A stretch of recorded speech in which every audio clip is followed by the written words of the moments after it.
तंग आ गए हैं रमन सिंह जी के ये 10 साल के कुशासन से।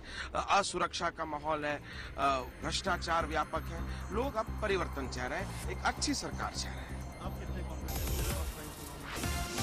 मैं बिल्कुल कॉन्फिडेंट हूँ।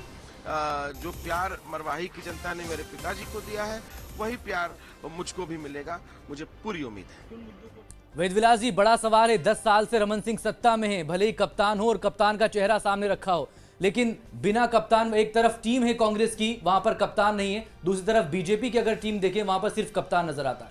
ये सीधी सी स्थिति है कि जैसे उत्तराखंड में आपने देखा कि वहाँ कांग्रेस के पास कोई चेहरा नहीं था और फिर भी वो सत्ता में आए।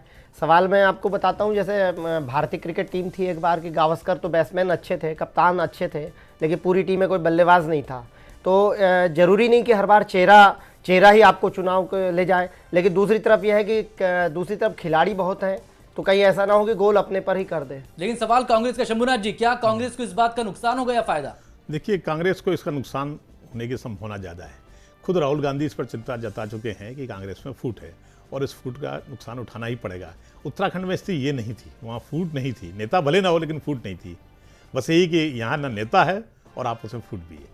मनोज वर्मा जी, 72 सीटें बहुत अहम, 35-35 का इस वक्त दोनों के पास, और इस बार बिलासपुर और रायपुर जो कि एक राजधानी है और एक न्यायधानी है, वहां पर 2 मेयर कांग्रेस की तरफ से विधायक का चुनाव लड़ रहे हैं, और ये वो 2 मेयर हैं जबकि बीजेपी की सत्ता में होने के बावजूद 2009 में जब चुनाव हुए थे तब ये दोनों बड़े सीटें निकाल कर लाए थे कांग्रेस के लिए।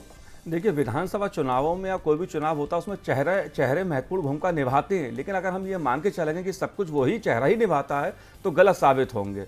स्थानीय जो मुद्दे होते हैं, स्थानीय जो विधायक होते हैं, उनके प्रति जनता की जो नाराजगी होती है, जो अपेक्षाएं होती हैं, वो मुझे लगता है ज़्यादा महत्वपूर्ण रोल अदा करती हैं चेहरे की बनस्पत। बीजेपी छत्तीसगढ़ में रमन सिंह को आगे करके अपनी उसी एंटी इनकम्बेंसी को कम करना चाहती है।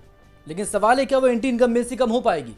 नहीं, ये जैसा मैंने कहा कि देखिए, जनता के पास जो स्थानीय स्तर पे होती है, सड़क बनी नहीं बनी, खड़ंजे पड़े नहीं पड़े, चावल मिला नहीं मिला, आप दावे हर कोई करता है। अमित जोगी कह रहे थे, मुझे बड़ा ताज्जुब हो रहा था, अमित जो भी भ्रष्टाचार पे बात अपनी रख रहे हैं अब, तो बड़ा आश्चर्य लगता है कि चुनाव के समय में कोई दावे करेगा जीत के, कोई भ्रष्टाचार में खुद लिप्त होगा वही आरोप लगा देगा दूसरे पे। लेकिन आज फिलहाल सबकी तकदीर जनता के हाथ में है, उन वोटरों के हाथ में जो 72 सीटों के लिए मतदान इस वक्त कर रहे हैं। आपका बहुत बहुत शुक्रिया, आपसे फिर हम बात करेंगे। फिलहाल इस खास पेशकश में इतना ही, लेकिन आप अपने मताधिकार का उपयोग करिए, घरों से निकलिए जहां पर वोटिंग इस वक्त हो रही छत्तीसगढ़ की उन 72 सीटों के लिए, और मतदान जरूर कीजिए। छोटे से ब्रेक के लिए रुकेंगे, खबरें जारी।